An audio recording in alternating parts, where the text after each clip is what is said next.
Hello, hello. Oh my gosh, it's going to be such a bumper episode today, Solies. Happy Tuesday. Oh, if you follow me on socials, is my microphone working? I think it's just a prop at this point in my life. I'm pretty sure this is not working. Oh, the light came on. So it just makes me look more legit. I don't know what's happening. It's Mercury. We can blame Mercury. It's fine. You guys can hear me fine. But if you don't follow me on Instagram, firstly, why not? Secondly, I did share that I realized yesterday it's been a year since I brought Soul Talk back after the 2 year hiatus. And so to commemorate 1 year of being back in your ears, I put a question box up and got so many questions on anything and everything. It's actually so fun. So I'm going to be answering all of your questions today. It's likely going to be a bumper ep because I'm not just going to skim them. I'm going to go in deep with all of them. So there's some questions on my business. There's questions on motherhood. There's questions on spirituality. There's like random life questions like who's my favorite comedian? Like so many random things, and I haven't sat and planned it out. I mean, you guys know that by now. I don't do that ever, but I'm just going to answer them as they come up. I've just been glancing at them. So get excited. But before we dive into that, I will refresh the weekend that's been. I thank you if you were watching the YouTube. This is a beautiful necklace. My brother's girlfriend bought it for me just because. Isn't she an angel? Isn't it special? She kept saying it's not a real crystal. I'm like, I know it's not a real crystal, but it looks great. Love a statement piece. Anyway, oh, Holly, breathe. I am a little bit on edge, like emotional edge. I'm teetering on the emotional edge tightrope today. Not because of the weekend. The weekend was actually amazing. And if I recorded this first thing this morning, I wouldn't be teetering on the emotional edge that I am. But I had to take Lola to the vet today. I'll talk about that and then I'll talk about the weekend. So Lola is my 12-year-old firstborn baby girl bulldog. And she has an ear infection. She has a red, itchy ear. It came on Sunday. I couldn't get her into the vet yesterday. I mean, I only got home yesterday anyway. And so I booked her in the first appointment we could get this morning. And in my head, I don't know if I can blame being autistic. I think I can. Firstly, it was like a change in routine and change in pace. I'd only just got home yesterday and then I was already like thrown into, being, mum and dog mum. Uh, Trent usually, bless his soul, handles these admin things for me, like life admin when it comes to the dogs, just because I get really triggered basically by vets or like, yeah, I feel like any dog parent will understand. And clearly, I'm still emotional about it. As I got Lola in the car, we haven't, touch wood, we haven't had to take her to the vet in years, in so long. She's kicking. She's amazing. But as I got her in the boot of the car and then I got my little girl in the car as well, I started driving to the vet and I just got these trigger points of two instances. The last two times, basically, I was at the vet with Archie. And the very last time was when the vet looked at me and said, the best thing you can do is put him down. Like he has no quality of life. Like it's awful. And then the time before that was the very first time he had his seizure. And at the same time, oh, speaking of the devil, she wants to come in. Lolly, do you know I'm talking about you? And yeah, the time before that, he'd had his first seizure. I was 12 weeks pregnant. I was having spotting. It was like I don't have fond memories of going to the vet. I don't think anyone does. And so I started to get really emotional, really triggered, really overwhelmed, crying in the car, trying to keep it together because my daughter's never been to the vet before. So she's like, what's going on? Is Lola okay? And I'm like, no, Lola's fine. Mummy's just having these like, the mummy's just moving through some things, right? And I actually need to pause this to let Lola in. Hang on. She wants to be part of it, bless. Now Lola's entered the chat. What do you have to say about yourself this morning, little miss? She's got a little armadillo coat on. She looks like an armadillo. Anyway, you know the holiday armadillo from Friends? If you guys don't know the reference, I'm sorry, I can't help you, but it's so funny. What do you know I'm talking about you? She's an Aries, so she's just trying to take up space. What do you want? Do you want me to get over it? Oh, very scary. This is wild. This has not happened in a very long time. It used to happen on my old podcast before Soul Talk all the time. Hey, darling, you're fine, aren't you? Okay. Hold tight, friends. Hold tight. Oh my God, guys, it's actually so cute. I have to take a photo of her. She wanted me to bring her bed in. Oh, she wanted me to bring her bed in so that she could sleep while I'm recording the podcast. She's never done that before, ever. She knows. God, dogs are wise. Oh my God. That's phenomenal. She knew. She was upstairs too, on my bed upstairs. Like she was not close by. It makes me want to cry. Oh, I just love her so much. And I was just so triggered this morning.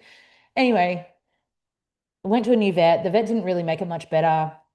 He was reminding me she's an old dog, which I know, but I just hate fixating on that because she's 12. Like she could live another 8 years, Like let me manifest that, She's my firstborn. Like she's everything. Lolly is everything to me. Oh my God. Ah. And then I was flashing back to Archie and how unfair that experience was with his life and how short it was cut because of that fucking house. But I also think part of it was the seizure meds we had on him, being a bulldog, they fucked his kidneys. And then the vet today made a triggering comment to me about how, Lola has stiff joints, which we've been managing with like CBD oil and like anyway, more natural ways of treating. And he spoke about a medication. He's like, we just have to keep an eye on her kidneys. And I'm like, I don't want to run that risk with her because I've seen what it's done to its detriment in my dog. Anyway, if any of you guys that like work with animals or are vets and can help me in more natural ways for Lola's arthritis, that would be amazing. I'm gonna start giving her Rutox, the homeopathic. But yeah, I just had such a triggering experience this morning at the vet. I really was not okay. Clearly still rattled. And then I came home and sat down and did. Oh my God, I know I keep going on about it, but it's so good to have it there. I did Erin's tapping, the group tapping from the heart space. Did it for a third time, moved the energy through, came out so much better. Like a couple of hours ago, I wouldn't have been able to record this podcast. I was like so rattled. But we're good now. Lola's here with me for the episode is really cute. And it's actually a really lighthearted ep. But let's recap the weekend to start with. Oh, guys, I had the best time. And do you know what? I've got to be honest. For the most part, when I go to Sydney, there is some sort of work component or family slash friend, like I'm going to support them. Like there's an obligation, right? I'll be running a ceremony or I'll be showing up to an event and it's all good things, don't get me wrong, but it's the charge of that output is like I'm doing it for other. This weekend, yes, it was for Zoe's birthday, but her whole intention of the weekend was you get to receive. And my gosh, did we? And that's what's filled me up is I've come back and it's the first trip I've had to Sydney in a very long time where I've come back feeling filled up. I don't feel depleted. Like I don't feel financially depleted. I don't feel emotionally depleted. I don't feel energetically, physically. I feel filled up. And I mean, it speaks volumes around the energy of the weekend and the things we did or didn't do. We didn't do a lot. And just taking that time to decompress. So it was a group of Zoe's close friends, like four of her close friends from school. And then it was David and me. And the only people I knew going were Zoe and David. And it was a group of 8 of us. So obviously you can imagine the autistic slash projector in me was like, oh, like all new people, but I knew we'd have our own room. Me and Dave already shotgunned. We were going to share together. So that felt good. And I also trust Zoe's judgment. Like she's got beautiful people around her. So I knew they'd be amazing. It was just more the logistics and the planning and it's all of these things that to the average person probably don't seem overwhelming, but they were overwhelming. So I flew in on Thursday, stayed at Zoe's house that night, had the best time with a little girl. She's the same age as my little girl, like kindred souls. I said to Zoe, I'm like, where is her Leo? She's like, she's a Leo rising. I'm like, say less because she was being the most Leo child I've ever met in my life. And it was so healing for me. I was like, I can entertain this. And then we got on the road, Zoe, Dave, and I early on the Friday because it was 2.5 hours where we were going. Guys, yeah, I don't know if you saw the video, but I was not okay in the back seat. I was getting car sick. And not like oh my God, this is unusual for me. Like anyone would get car sick on that drive, the way I was crammed in with all of the extra things. And so we got to like just past Newcastle and we still have 45 minutes to go. And I was like, guys, I can't do it anymore. So Dave and I swapped, and then Dave was getting car sick. So the drive out there was not great because we were like, we just need to get there. Obviously, Zoe has a metaphobia, so do I. So we both have vomit phobias, but we're all feeling like we're going to vomit. It was horrific. The drive up was so distressing. I cannot emphasize that enough. But that's where the distress ends. It was such a great weekend. The first night, I'll tell you what it did for me, guys. I was around some very successful people in their own unique ways of work and like financially successful, but even like the level of abundance just energetically that was imprinted it really, it really reflected back to me what we're capable of when we believe in ourselves and when we go after the things that we desire. And it doesn't have to be that you are like you're a medium like David, or you work in spiritual zones like me or Zoe or this beautiful tarot reader who was there, Penelope, who's very, very successful in her own right. But also my new bestie, Stephen Khalil, is a wedding designer. And he knew when he was 6 years old, I asked him so many questions. We shared the shed together, him, me, and Dave. And so we got close quite quickly. And you know, he does nothing to do with this spiritual work in terms of his outgoings in the world, his work in the world. He knew he was going to be a wedding dress designer when he was 6 years old. He channeled it, he knew. And no one in his family had ever sewn before. But it was just his gift that was bestowed on him from 6 years old. And you know, he's made it an incredibly successful career out of it. So it's not like we were all just spiritual people who do this for work. It was successful people in their own right. It's people who were bold enough and brave enough to go after their dreams and their desires and to back themselves. And a lot of us there have come from nothing. It's not like we've been handed this on a platter. Not Zoe, not me, not Dave, not Stephen, not majority of us there. We had to go after it ourselves. And the level of like grit and courage and resilience and determination and self-belief, like it's really inspiring to be around that energy and see what is possible, because obviously that's been a big thing for me, is like feeling like I've reached this cap, but I want to be bigger. I want to have more. I want to call in like beautiful, abundant luxury codes. I want that to be my life. And to have that imprinted on me over the weekend of like, you can do this and live an incredibly wild, fantastic life was so special. I really do. You can hear it in my voice. Like I feel lit up by the weekend based on the inspiration that was activated within me being around these energies and these people who all different walks of lives. But the thing we have in common is we are all in deep and active pursual, I should say, of the life of beyond our wildest dreams. And there we were living it. We had a private chef come and cook dinner for us the first night.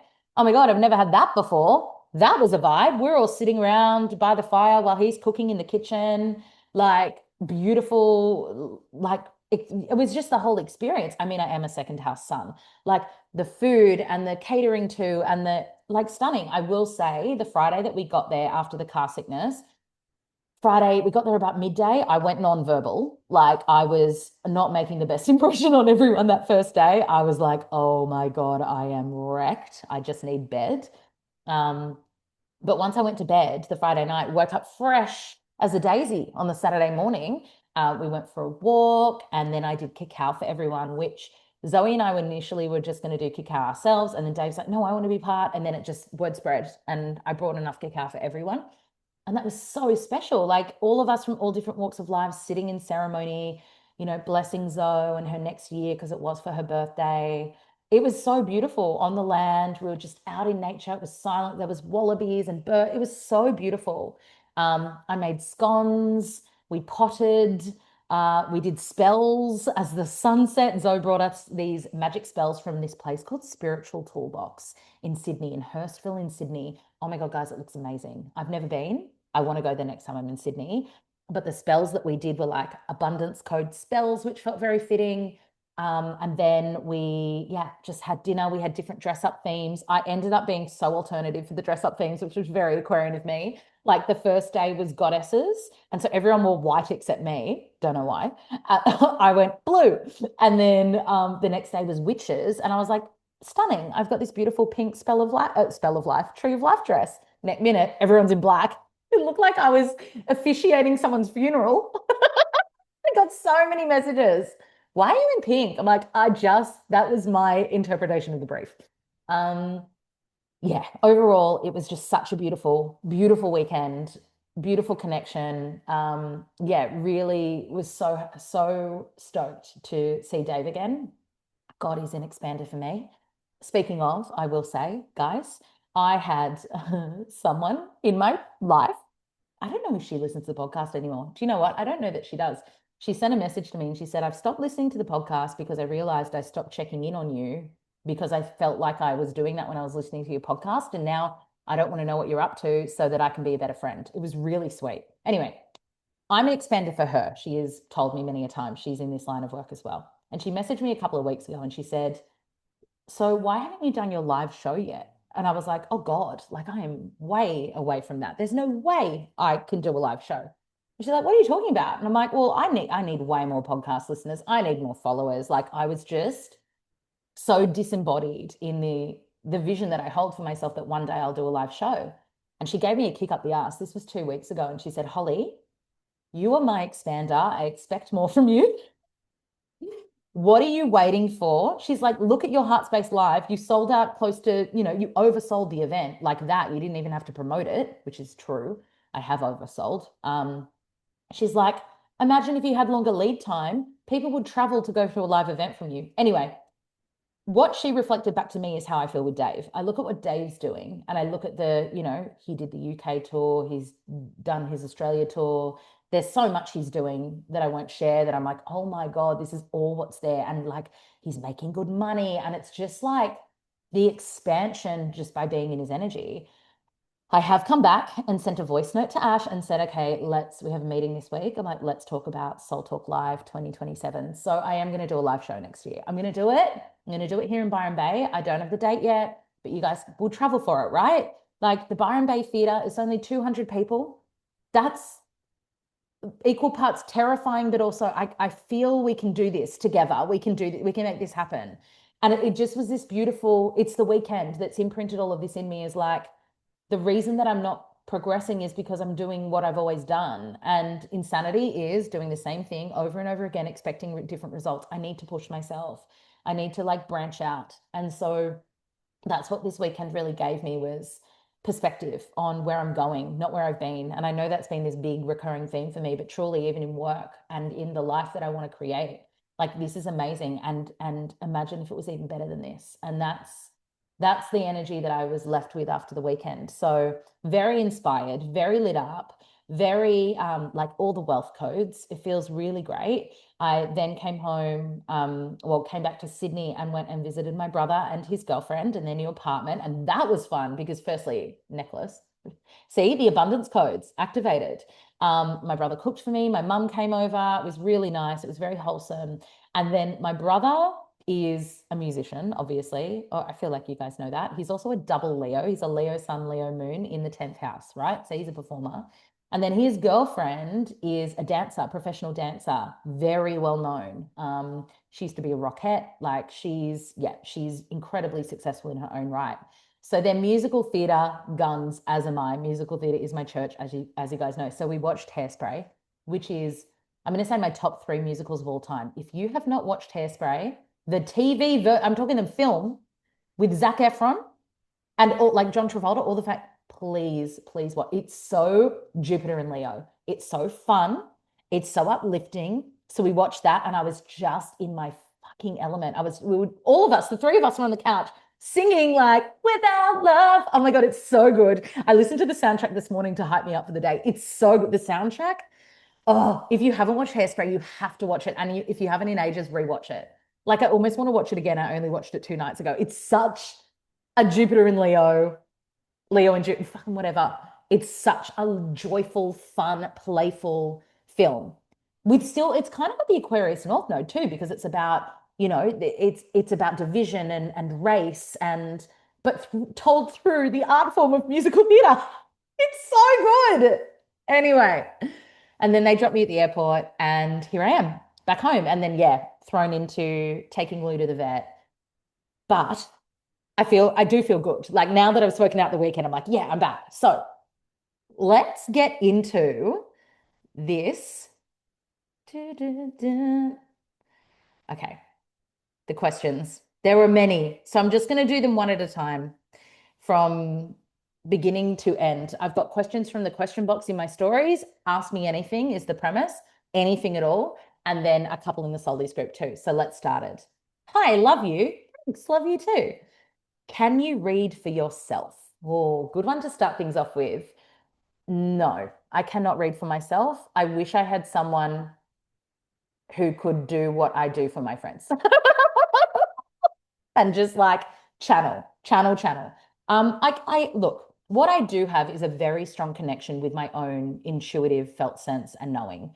I have a deep connection with what is intuition and what is stress or anxiety or fear. But when I am in a state of stress or anxiety or fear, which I get in all the time because we're human, it is like anyone else, much harder for me to activate those intuitive gifts. And especially as someone with a Libra moon or an air moon, I get heady. I get heady. I've got things going on in my life right now, nothing heavy, just like some light things, but I ruminate, I fixate, I repeat over and over again. And that I know when I catch myself in that, I'm not in intuition, I'm in fear.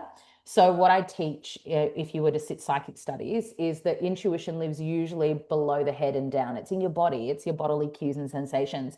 When you're up in the head, for the most part, it's rumination, fixation, it's stress, it's fear, it's thought.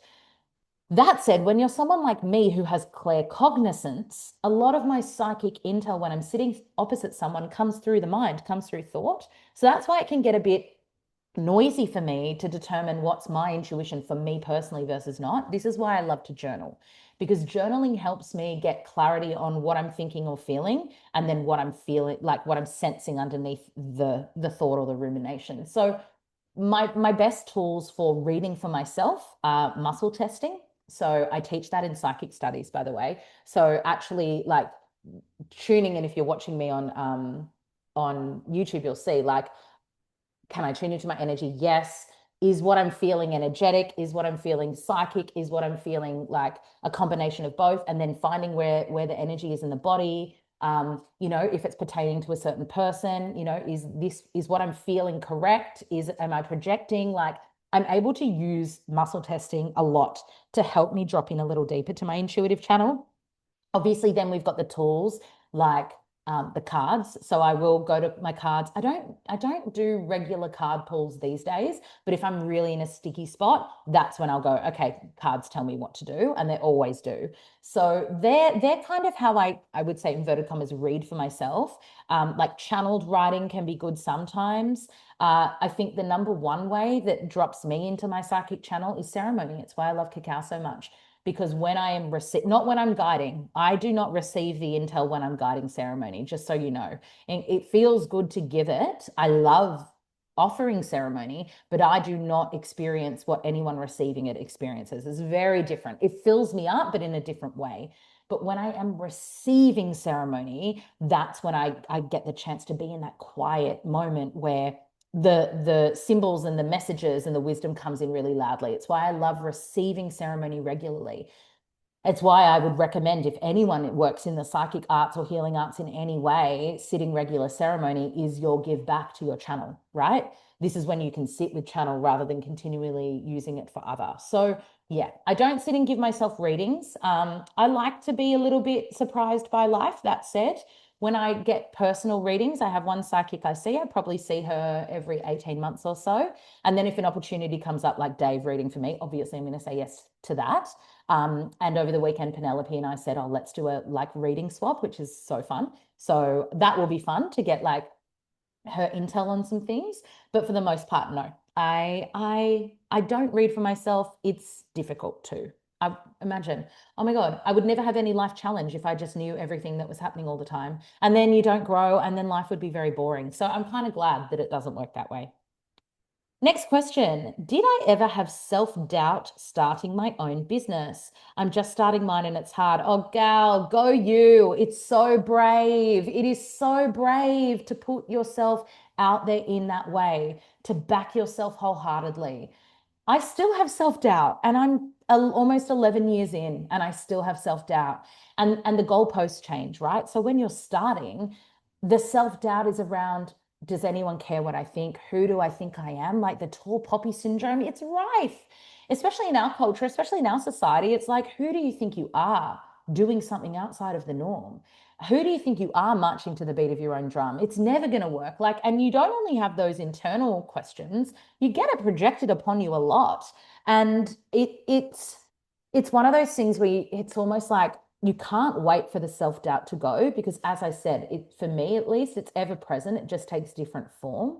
And it's about recognizing that the self-doubt is just there to keep you safe. It just because you're stretching yourself into a space that's unfamiliar, it's unfamiliar territory. So of course there's going to be something in your nervous system that goes, warning, warning, this is not safe, don't do this, I've never done this before, this isn't going to work, and here are all the reasons why. We're also wired in a negative mindset. Like that's how we're biologically wired, through fear, to keep us safe.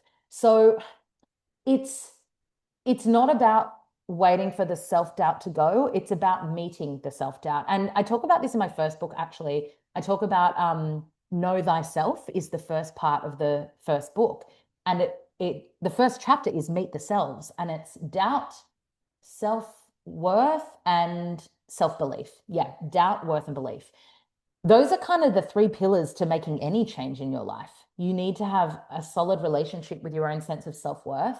You need to have a solid relationship with what the voice of self-doubt is telling you, because it's not your actual truth. It's not your voice. It's a voice, but it's not your voice. And then underneath the self-worth and self-doubt wounds is self-belief. And once you get to self-belief, that's when you can almost lean into that energy to outweigh the low self-worth or the self-doubt. So one of the biggest tools that I used, especially in the early stages of my business and just starting out, was the root cause analysis practice called the 5 whys technique. I won't go into detail about that because it is in that first book, but I would get clear on what the voice of self-doubt is actually telling you, but what it's rooted in. So it's going to tell you one thing. For instance, it'll say, who do I think I am? And then you ask yourself, why are you thinking that? Why are you thinking, who do you think you are? And then you ask yourself why 5 times. That's going to give you the root. Then what I'd do is I'd take that root to a kinesiologist and I'd pull out the root. And this is what I did for, I would say, the first 5 years of my business. I was seeing a kinesiologist every 2 months minimum, at least, and pulling out another root. Because I will say this, and I say it to my husband all the time because he runs his own electrical business, right? Very different to what the line of work that you and I are in.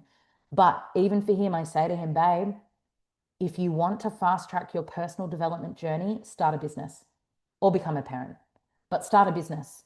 Like there is no hiding from yourself when you start a business. You have to look at all of the ways you're holding yourself back. And he won't mind me sharing this, but for Trent, he has incredible self-doubt when it comes to his own voice and speaking up. And, you know, he's dyslexic. So there's wounds around that. Writing and speaking, it's so ironic. We're such mirrors for one another. And so he has to, I said to him when we had that, remember I said we had recent conflict? It was about his inability to communicate. And a parallel, like the mirror I shone up to him was, your inability to communicate isn't only impacting our relationship, but it's also impacting the success or potential success of your business. Because if you don't know how to communicate in life, then how are you going to communicate in your business? And like use that as a benchmark of, oh, this is where I'm holding myself back for success. Now, for you, it might not be communication, but there's going to be something like self-doubt is holding you back in some way. All of us, all the time. And in business, you have no choice but to confront those wounds. If you want to be successful. And all of the best business owners I know in my personal life, and I'm surrounded by them these days. At the beginning, I wasn't, but I've built that community now. They're constantly working on themselves. They either have a coach or a mentor, or they're, having the amount of successful people, guys, that I read for that just need a sounding board, or that have astrologers, that are on their books and they do it every year, check in to see what the transit's doing. Like, you've got to get to work on where your, I don't even want to say shadow aspects, because it's not always shadow, but just like, where are the limitations holding you back, and how can you not get rid of them but lean into them? What are they telling you? What's the root? Pull the root, pull the root. So yes, I am constantly navigating self-doubt. And when I started my business, I mean, before I started, when I worked in corporate, I said to my boss once, I remember it so clearly, it was one of those like core moments where I turned to him and said, I could never run my own business. No way. Because I saw what it took. A few years later, here, I will never ever work for anyone else ever again. And look, it's different for me because I'm not pushing product, but I'm pushing myself all the time. That like I am the product. And so it's even deeper with that because there's so many visibility wounds and like likability wounds. And I did a reel yesterday and I thought it was so great, the wisdom from it was a Soul Talk clip and it got 30 likes. And that, yeah, there's self-doubt there. It's like 30 likes. I have 16,000 followers. There's however many people in the world, and 30 people press like on that. Self-doubt wound. Like it still happens, but it's one of those things that the more you experience it and lean into it, the less it hurts, the less it stings. It stings when you're starting, but 10 years, almost 11, and it's there, but it doesn't hurt as much. It's like a blip as opposed to something that I fixate on. Yeah. Speaking of the husband, the next question, how are you so sexy? He didn't think I was going to read that out. Bless, he flirted with me, guys. He flirted because I was away. Makes me blush. That's very sweet. Just born that way, babes. Oh, no questions. Oh, you guys are so nice. So many no questions, just highs. I love you guys. Okay, next one. Favorite comedian? I loved that one. Hannah Gadsby. She's so funny. She's also neurodivergent, so love her. I also love Eloise Toss. I think I'm saying her surname wrong. She's Australia's first attractive comedian on Instagram. Oh my God, she's so funny. It's just my humor to a T. She's a Virgo. She doesn't know I know anything about her, by the way. I just like secretly fangirl her, but she's got to have a Leo rising or something because yeah, she I haven't actually seen her live. I've just seen her clips and watch her online, and I think she's hilarious. So she's an Australian comedian. I also love Ricky Gervais, any Ricky Gervais special. Matt, oh, what's his name? He's so hot. He's Dave's favorite medium. Dave got me onto him and he's good. He's an American guy. Hot Matt guy. You guys know who I'm talking. Matt Rife? He's funny. He's funny. I also haven't seen him live. I'd love to see more comedy live. That's definitely giving Jupiter into Leo. Next question. How the F to deal with toxic mother-in-law that is an alcoholic? Thank you. Oh, that feels specific. Well, my mother-in-law isn't toxic, nor is she an alcoholic. So I'm not talking from experience at all. But hmm, I do have experience with alcoholic mother energy. That's what I will say. I'm not saying my mum's an alcoholic, by the way. My mum is not an alcoholic, but I do have experience with this energy. And the thing that I've learned about alcoholism or any other addiction is it's a disease. And it's really hard because, yeah, in my upbringing, I have been on the receiving end of abuse and like emotional abuse and neglect as a result of alcoholism and as a result of other forms of drug addiction.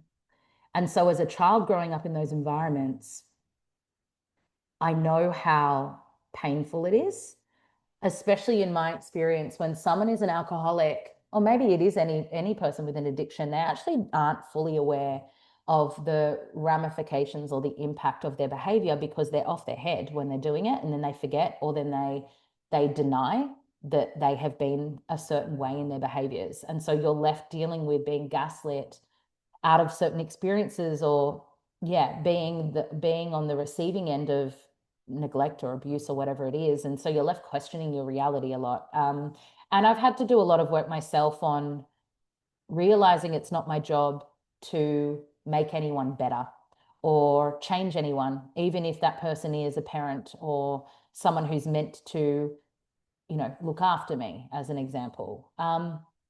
So I do know this wound deeply in that it's frustrating. You cannot argue with an alcoholic, especially not when they're drunk.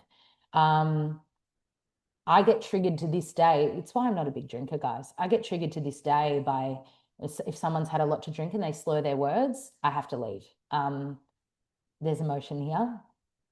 My Chiron in Cancer, my parents are Cancerians. So this is actually a bit of a triggering conversation. I'm realizing, like, if you're watching the YouTube, I can't actually look up. I haven't looked up in a while and I'm like fidgeting. But if you can find compassion somewhere in that, it doesn't forgive them. It doesn't forgive them. But it's a disease and they may never get the help that they need. It's a selfish disease. I think any kind of addict has a level of selfishness in them for sure, and victimhood.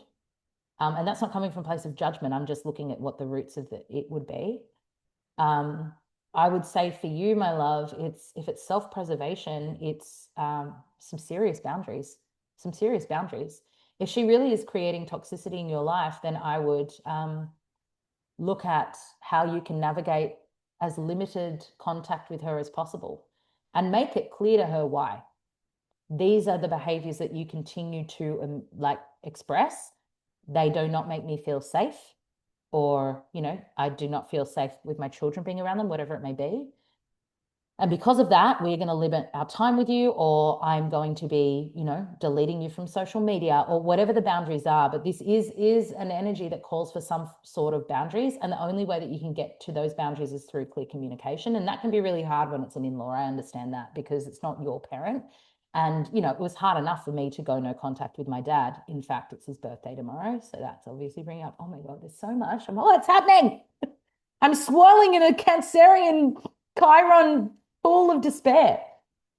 Anyway, I know how hard it is to create serious boundaries with loved ones. And I can imagine it would be even more so when it's not even your own loved one, it's your in-law. But this is a conversation that, yeah, it's actually the word toxic is not, you don't want to be in that energy.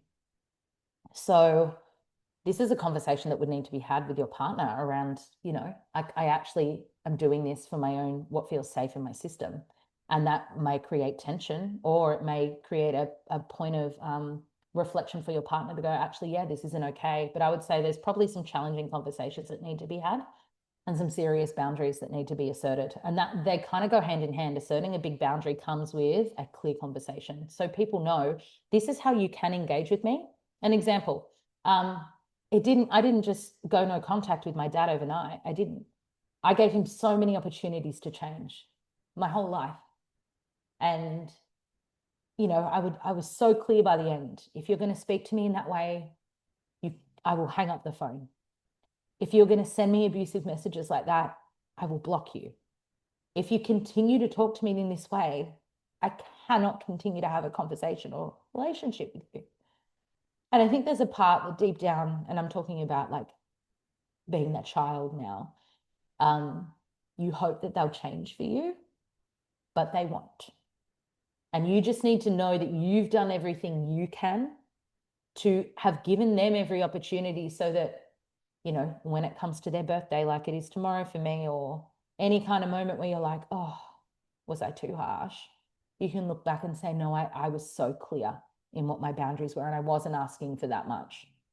So I think this is where you're at, gal, is like, you don't have to deal with anyone you don't want to deal with. You don't have to. Make it very clear what you will or won't accept. This is where you have to be okay with being the bad guy.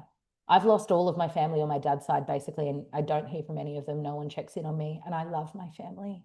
I love them. But I've had to do that for my own safety, in terms of emotional safety, and the safety of my daughter. It's not even just about you, gal. I don't know if you have kids yet, but even if you do one day, or if you do already, it's their safety too. It's showing them how to assert boundaries, like that even if someone is a family member, that does not entitle them access to you. In fact, it's the family members that overstep more, because they think like, it's this fucking societal thing, like blood is thicker than water. Like, sorry, some of my friends are better parents to me than my parents were. So it's a lot of deconditioning now and a lot of work, but that is my roundabout way of saying what I would do, at least. Now we're changing pace. Oh my God, it's like, story of my life. What would I tell my postpartum self that I know everyone is saying it goes so quick, but I also know right now it doesn't feel like that, and that it's just a season, and do everything you can to get support and talk about everything with, oh, do you know what I tell her? Fed is best. Oh my God, I'm going to cry again. Oh my God.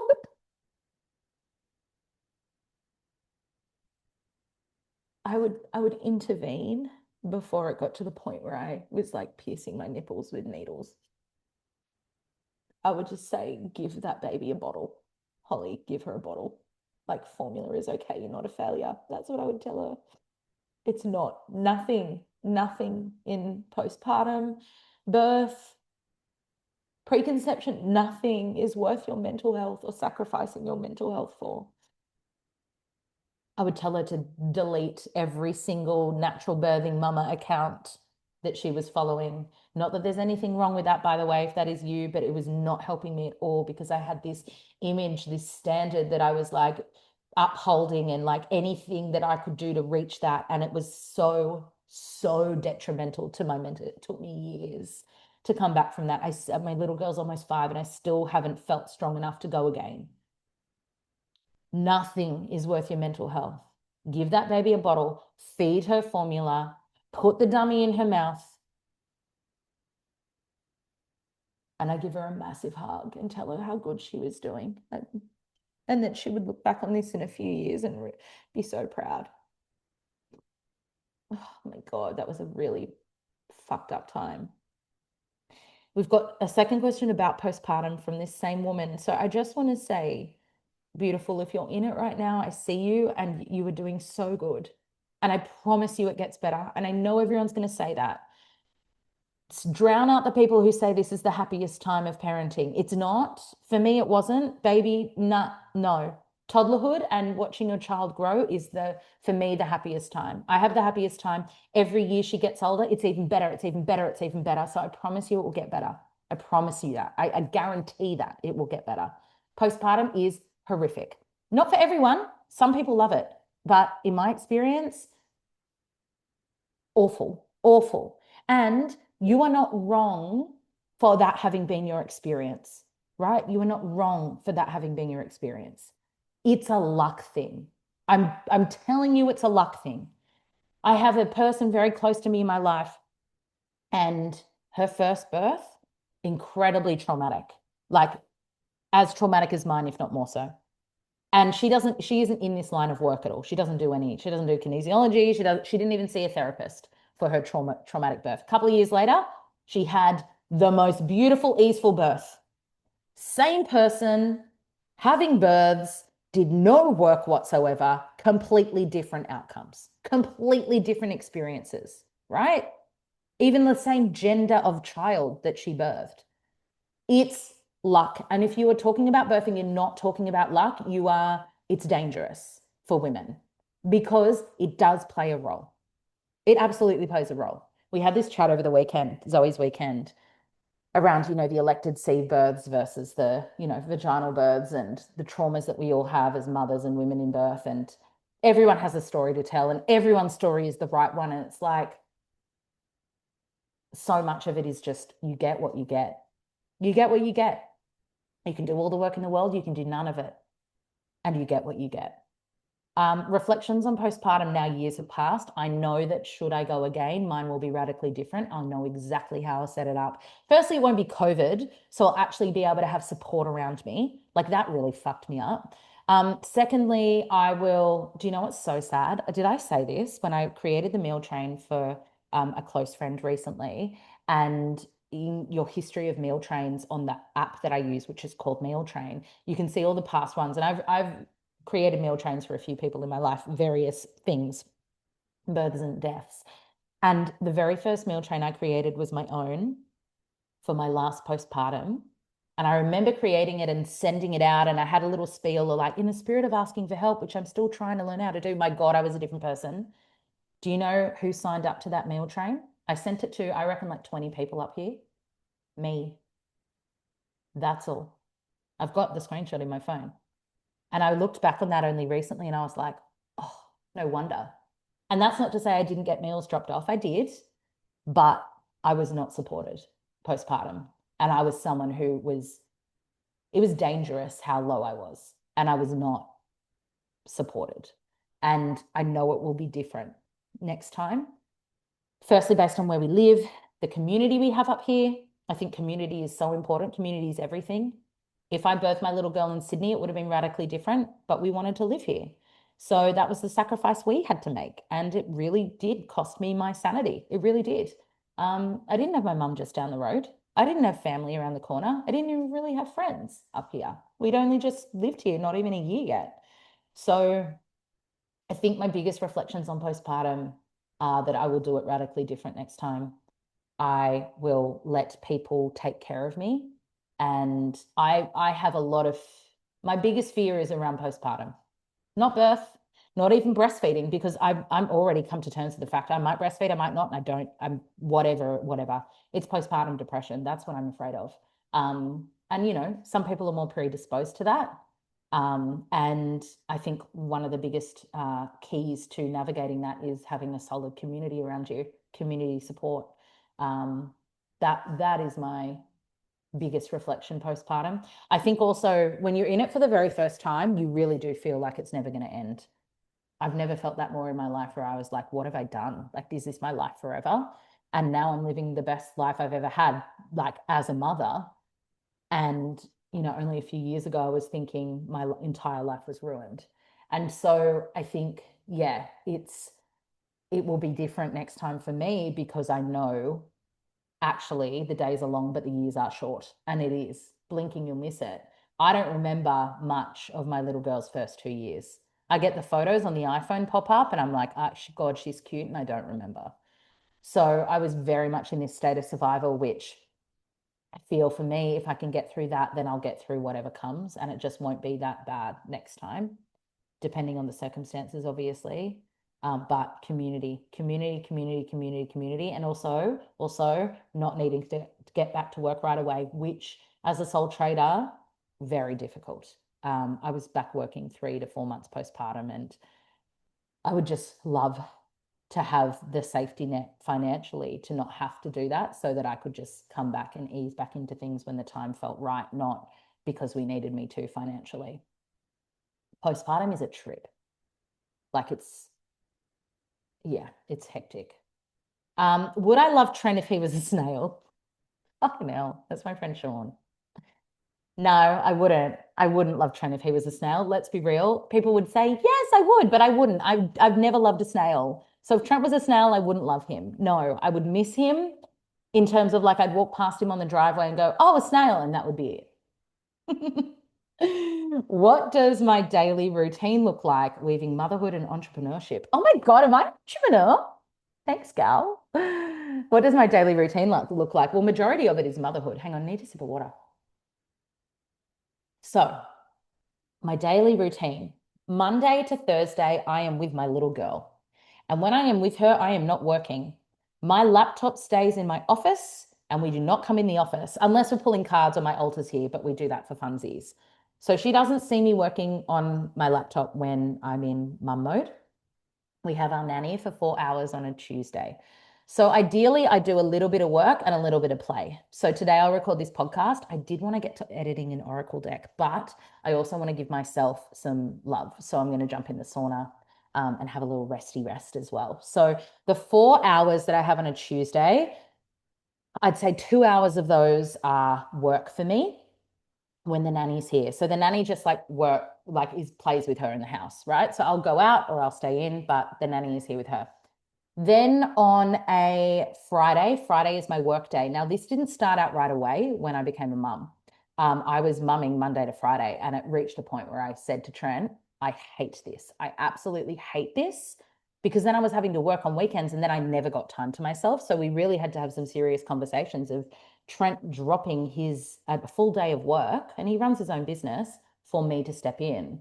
And we've done that for maybe 2 years now, and it's the best thing ever because Fridays are my work day. And so I can actually be in work mode, and he has the day off with her, and he takes her to swimming, and I'm here doing my readings. And then the second half of the Friday, I'll go and get my lymph drainage or do all the stuff that I need to fill myself up. Because remember, my work is energetic work. So it's not just luxury for me to have like body work or lymph drainage or any of those things. It's actually a necessity for the work I do in the world. So I need the space for that as well. So Fridays are my full work day. And that's when I'll like book meetings in or record podcasts if I'm delayed, like Tuesdays and Fridays. I'm recording this on a Tuesday. And then Saturday morning, I do my reading and then we take my little girl to dancing. So my work moves around my husband's work and my daughter's schedule. And that's just the nature of the beast right now. That said, she goes to school next year, Monday to Friday. It is the first time in 5 years, guys, that I actually have time to myself, like full days. I don't know what I'm going to do. That will be different. Like ideally, I won't work on the weekends anymore because I have weekends with my little girl. And then Monday to Friday, I don't know. I'll be writing books, I think. I mean, I wrote my second book in 2 hours every week, 2 to 4 hours, 6 hours, something like 6 hours it was every week. So yeah, my routine is very much mother focused, mother heavy, mother forward. We do everything together, me and my little girl. I've had her home with me the whole time, which was important for me. And, we do our morning routine together. I sing to my music. She puts her Tonys on and sings to hers. I do my journaling. She does her journaling. Like literally, we journal together. We pull cards together. We have our morning cacao together. We say our gratitudes to the sun together. Like we do everything together. That's how we set our day up every day. And then she's my little shadow. So everything that comes to taking care of the home is me. It's on me because Trent's out working and he does really hands-on, like he's tired when he gets home, right? He's in roofs and shit. Like, so I make sure, and this isn't, you better make sure dinner's on the table. I love to cook. And when also half the time I can't be fucked and then Trent cooks. So we take turns in sharing the load in a lot of ways. But for me, it's like I will be saging the house and doing all these things that I know, like the fresh flowers in the home, like all of that is very me. And remember, I have a Libra moon in the fourth house. So our home is everything. And for me, and I like to do that. So that's kind of been the inverted commas role that I played for the last 5 years. But my God, come next year, watch this space because we're gonna have a lot of it. So I don't know where to from there. Um, yeah, and then what happens is, do you know what I do when my little girl's around is I definitely voice note. So I definitely am sending messages to Ash and saying, hey, I've had this idea.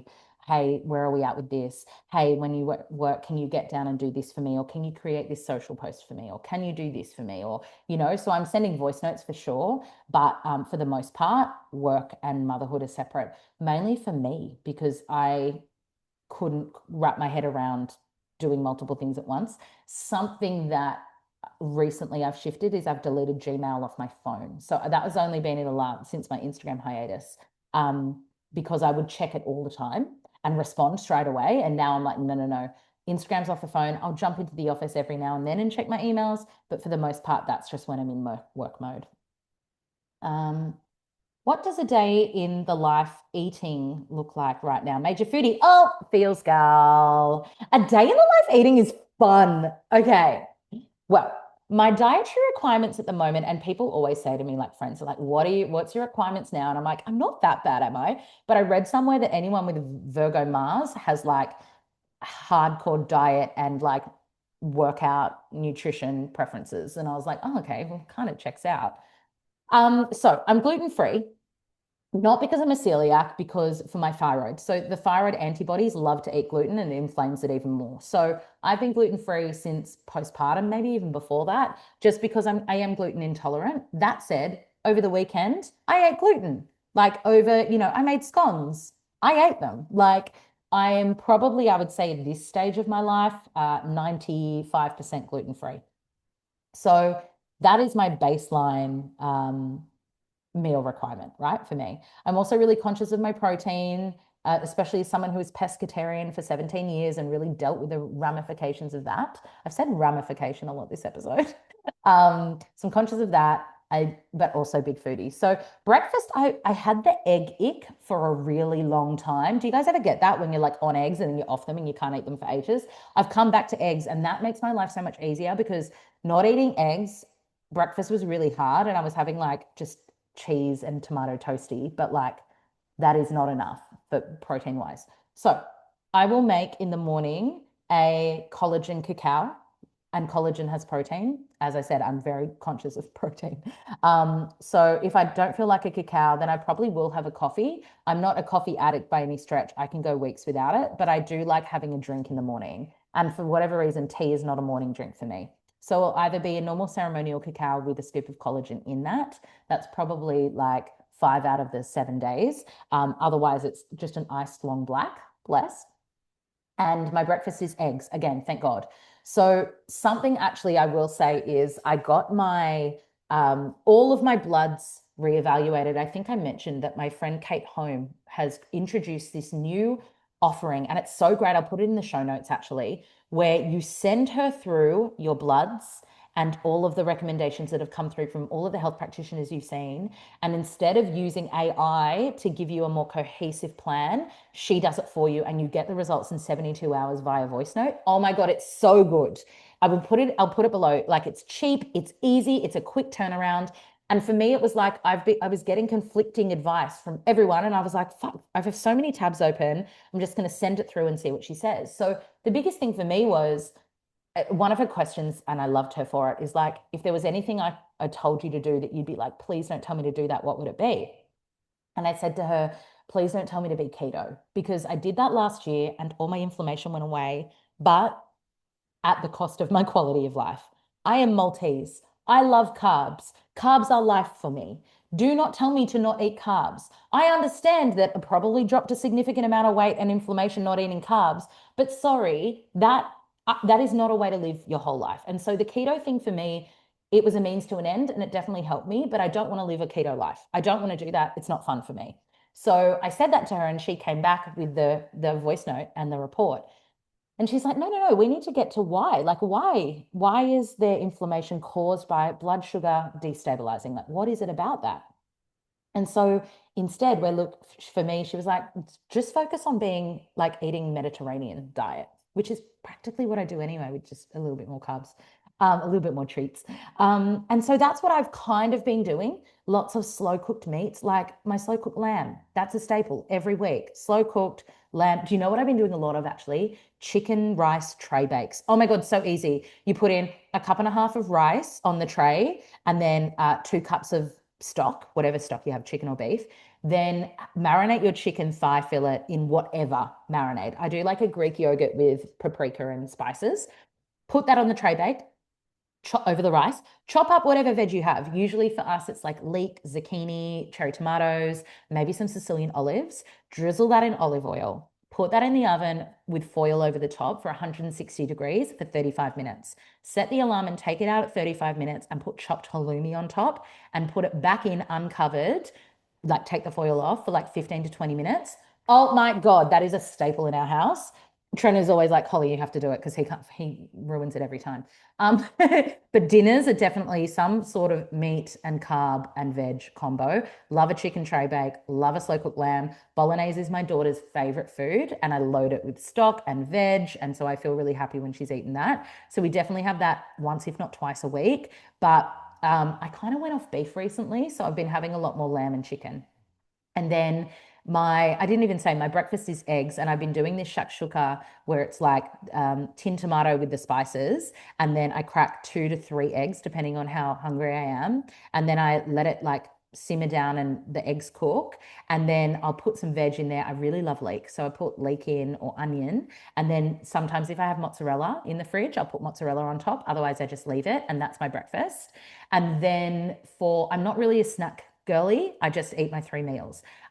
Then for lunch, I'm really conscious of the sardines, like the fatty fish. So I'll have sardines and sauteed greens, or I'll have tuna and rice, or something like that, and then some seaweed in there for iodine. So I'm very conscious of what I eat, but I eat a lot and I love food and I cook like I get the organic fruit and veg box from up here. It's called the Farmer's Store. Produce really is important to me. Eating seasonally is important to me. All of these things that is just like I'm very consistent with. And then treats, I will definitely always have Loco Love. So this is a little insider secret if you live on the Northern Rivers. Loco Love have seconds where they can't sell them in the packs. So they sell them in a plastic container for half the price. So I always have Loco Love, depending on like you get, like I went in last week and it was the new flavor, the double truffle. Oh my God.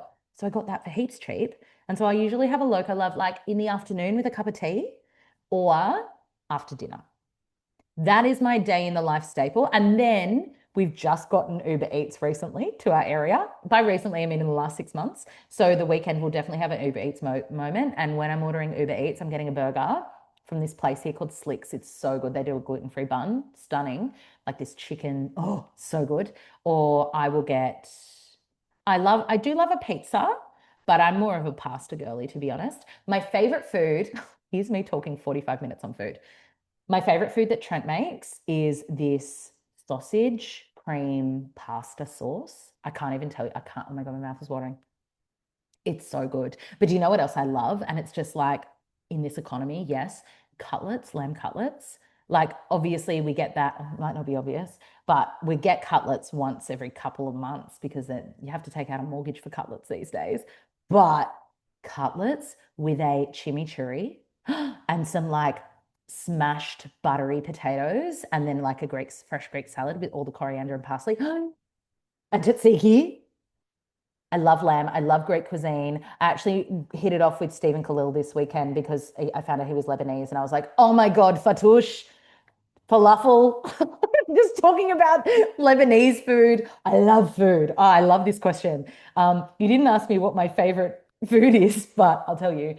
If I was having like my death row meal, oh, no, I can't do it. My Libra moon's like, there's too many options.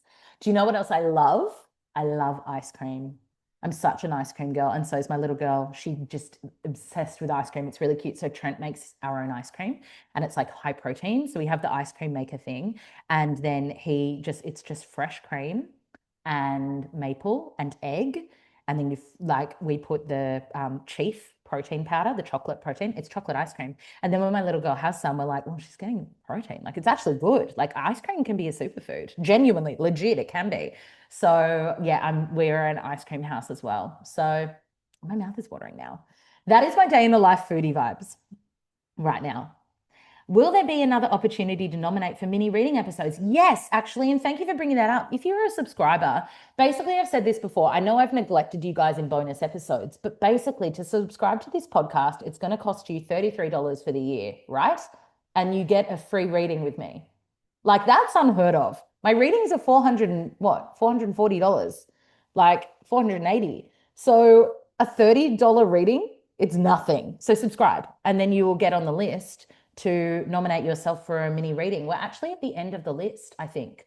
So we're going to need some more hands up. If that's you, if you're a sole scriber, then I'll put the link in the show notes if you're not. But you just have to send me an email with your proof of subscription and then we'll lock in a reading time for you. I love that you guys are loving those episodes, by the way. It makes me happy. Okay, ideas, energy healing, negative mindset, reset for a child, 9-year-old son, very heavy, big feelings. What's his moon sign? That is literally what I would do. I would get his astrology chart read. I would love to do it. If you go on my site, there's children astrology readings there. I would look at his moon sign. You want to know the sign, you want to know the house, you want to know any aspects to the moon. That will tell me everything. That will tell me everything. That's it. From there, I would say, depending on what it is, you could look at certain modalities like kinesiology, homeopathy would be amazing. But before you know what energy is at play, you can't really work on it, right? And you might know. But I would say, yeah, heavy, big feelings. I want to know where his moon sign is. And this is why I do believe if you're a parent and you haven't had your children's charts read, make that investment because it's the chart they have for the rest of their lives and you will be their parent for the rest of their lives. So it's informing you as much as it's informing them.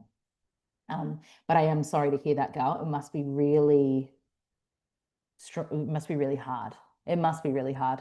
And this is what astrology does as well, right? It opens up the opportunity to understand why your child is the way they are and how you can best serve and support them. So until I had that intel, I'd just be throwing random ideas at you that may or may not work. Yeah, that's what I would look at. Speaking of, who did I study astrology with? It's something I'd love to learn more about. Jules Ferrari, Astrology School by Jules Ferrari. That's my song. It's a little bit of a chant. Yeah, that's the answer. She's amazing.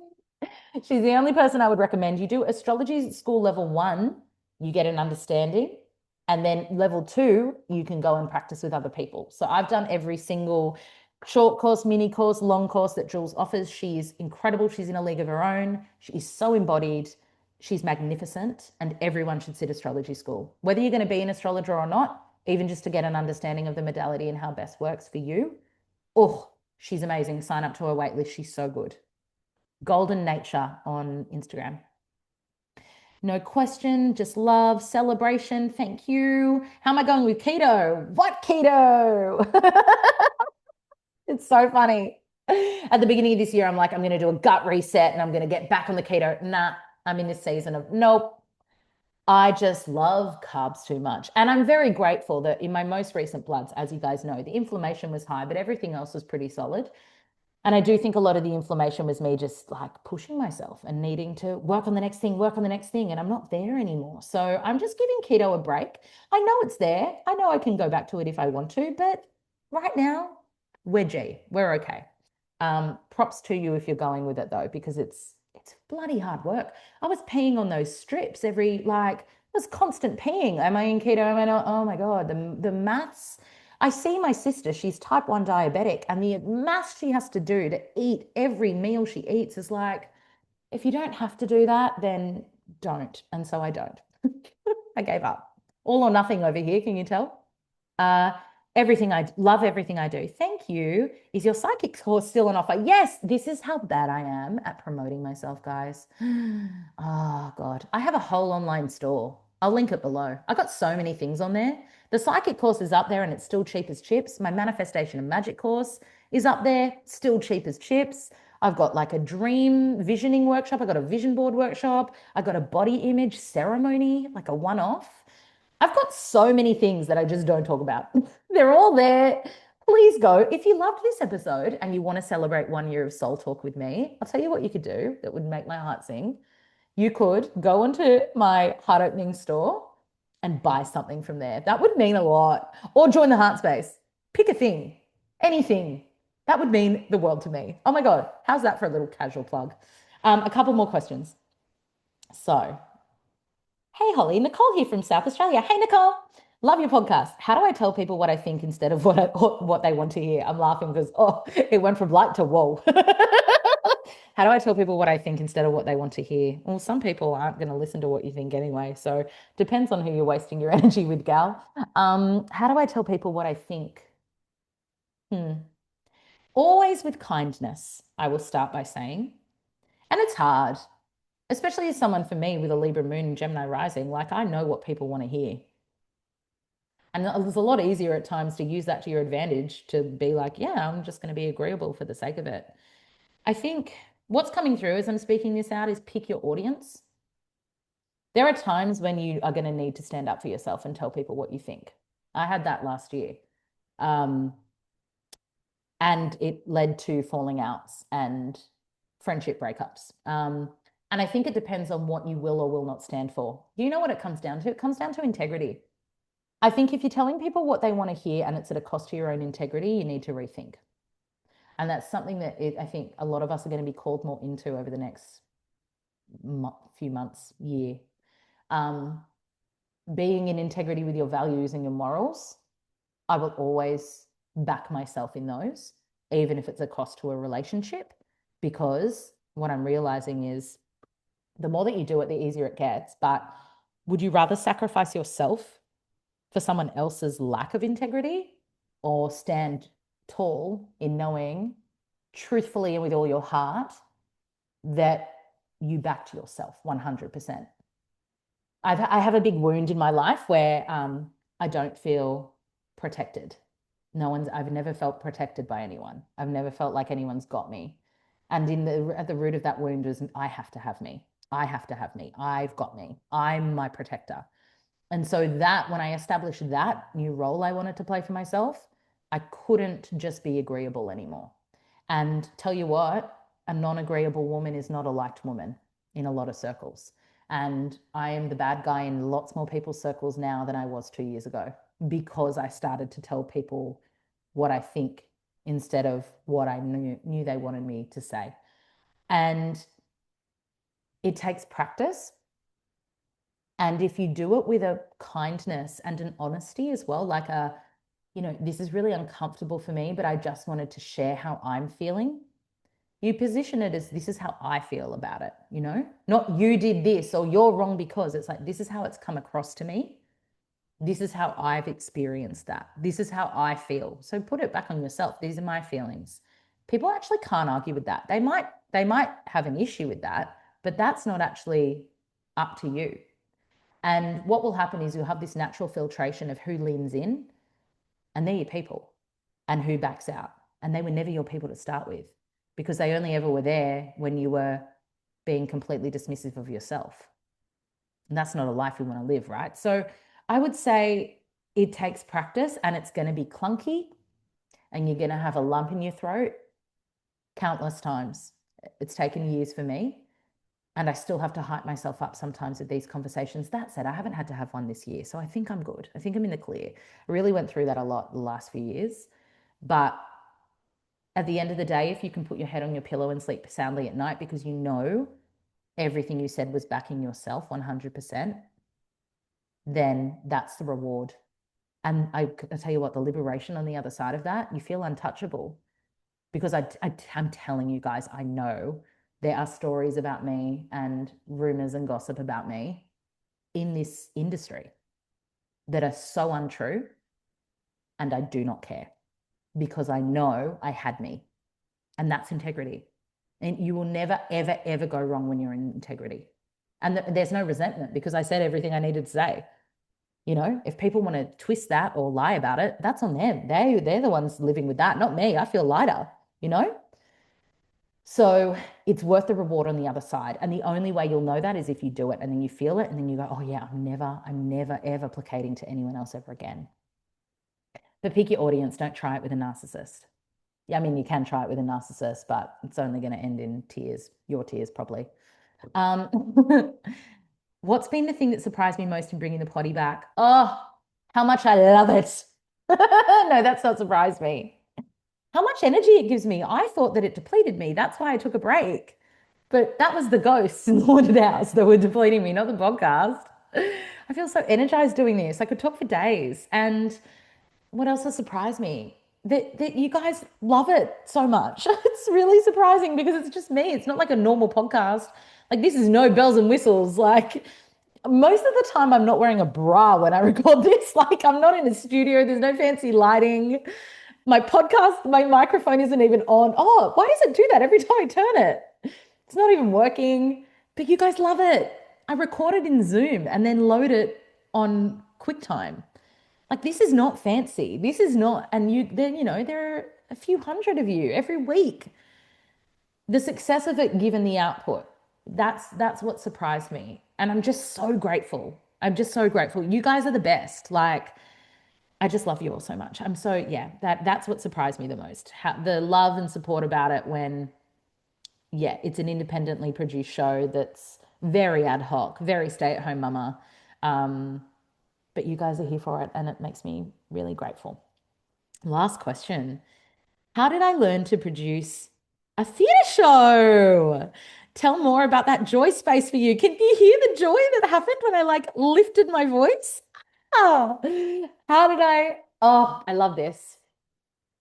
So, context for you guys is I grew up around theatre. My dad is a musician, professional musician, and one of his biggest gigs was musical theatre. So I grew up in the theatres, like the State Theatre, the Capitol Theatre, the Lyric Theatre. They were like, when I went with my dad to work, it was there. I was backstage. The amount of times that a show would be on and I'd be sitting backstage. Like I've told you guys about Marsha Hines, right? She's was practically a godmother to me growing up. Like I was on set and in studios and around the buzz of theatre and in the most beautiful theatres in the state my entire childhood. We would go to all the opening nights, all the after parties, and you can imagine the little Leo in me. I fucking loved it, thrived, loved it. It was my favorite part of my relationship with my dad was getting to go to his shows and getting to be behind the scenes and to see the workings of the theatre. And I don't know if you guys have watched Sing before, but Buster Moon, like that's me, is like, oh my God, theatre is a church for me, always has been. I've always devoured, particularly musical theatre for me. That's been my thing. But I also love acting. You know, year 12 drama was my thing. It was my major work.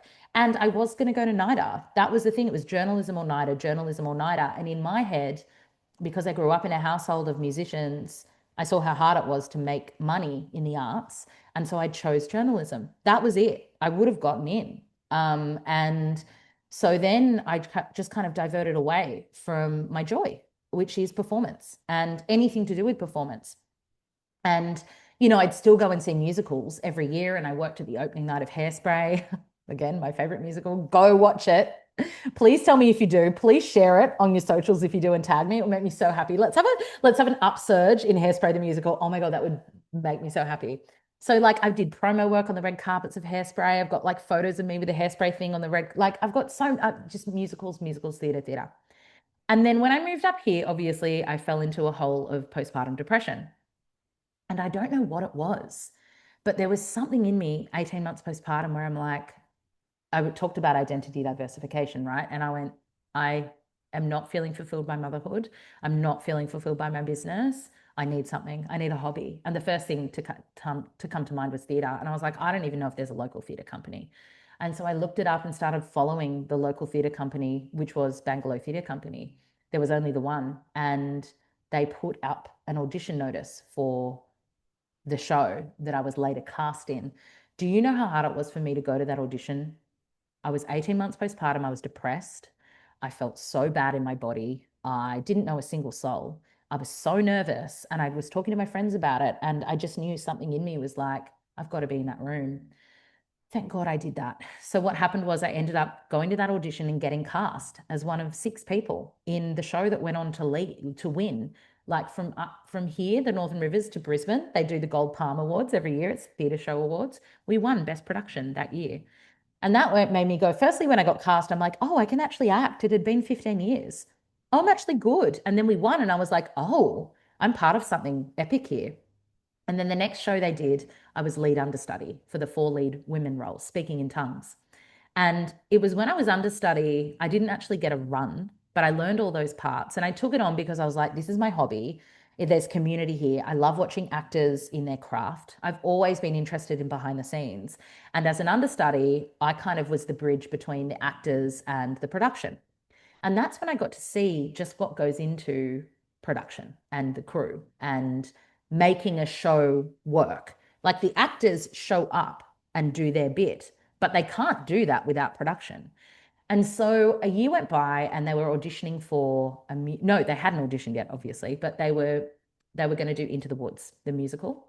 And it was at a time I was still really unwell. I was living in the caravan on my property. I didn't have the stamina to be in a musical. I couldn't sing and dance. There was no way. I was still right in the throes of MCAS, but I heard that the producer wanted a co-producer. She couldn't do it on her own. That's now one of my closest friends up here, Bobby. And so I went, I'll do it. I want to be part of this. I want to have the hobby still. I want to learn how to produce. I don't know what a producer does. I want to learn how to do that. And Bobby is so connected. She's so great. She's amazing. Aquarian woman, of course.